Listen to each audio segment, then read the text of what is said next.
ഈ ഒരു വീഡിയോ നിങ്ങൾ ഇൻസ്റ്റാഗ്രാമിലും യൂട്യൂബിലും ഒക്കെ കണ്ടിട്ടുണ്ടാവും. അതായത് ഒരു കുട്ടിയുടെ കഴുത്ത് ഈ ഒരു പവർ വിൻഡോൻ്റെ ഉള്ളിൽ കുടുങ്ങി പോകുന്നൊരു വീഡിയോ ആണ്. അപ്പോൾ അതിൻ്റെ മെയിൻ റീസൺ എന്താണെന്നുള്ളത് നമുക്കൊന്ന് പരിചയപ്പെടാം. അത് മാത്രമല്ല, നമുക്കിപ്പോൾ ഈ ഒരു i20 എന്നുള്ള വാഹനമാണ് നമ്മൾ ഇന്ന് കൊണ്ടുവന്നിട്ടുള്ളത്. അപ്പോൾ ഈ ഒരു വാഹനത്തിൽ നമുക്ക് എൻ്റെ കഴുത്തൊന്ന് കുടുക്കി നോക്കാം. ഓക്കെ, ഇപ്പോൾ ഇത് പവർ വിൻഡോൻ്റെ സ്വിച്ചാണ്. ഞാനത് ഓട്ടോ അപ്പില്ലതാണ്. അപ്പോൾ കഴുത്ത് കുടുങ്ങാതെ കണ്ടോ, ഓട്ടോമാറ്റിക്കലി അത് താഴോട്ട് തന്നെ പോയി. ഈ ഒരു ഫീച്ചറിൻ്റെ പേരാണ് ആൻറ്റി പിഞ്ച് എന്നാണ് ഈ ഒരു ഫീച്ചറിന് പറയാം.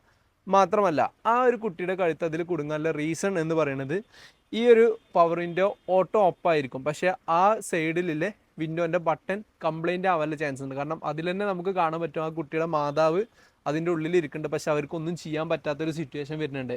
അപ്പോൾ അതെന്താ ചെയ്യണം, ഒന്ന് ആ ഒരു വാഹനത്തിൽ ആൻറ്റി പിഞ്ച് എന്ന് പറയുന്ന ഒരു ഫീച്ചർ വർക്ക് ചെയ്യുന്നുണ്ടാവില്ല.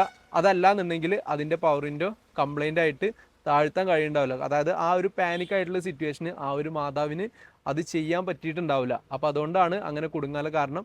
പക്ഷേ ഭാഗ്യവശാൽ ആ ഒരു കുട്ടി രക്ഷപ്പെട്ടു. അപ്പോൾ ഓക്കെ, അപ്പോൾ ഇതുപോലെ നല്ല കിടിലൻ ടിപ്സിൻ്റെ വീഡിയോസ് കാണാൻ വേണ്ടിയിട്ടേ ടിപ്സ് ഓഫ് ഫാസ്റ്റ് സെല്ലർ എന്ന പേജ് ജസ്റ്റ് ഒന്ന് ഫോളോ ചെയ്ത് കൂടെ കൂടിക്കോളും.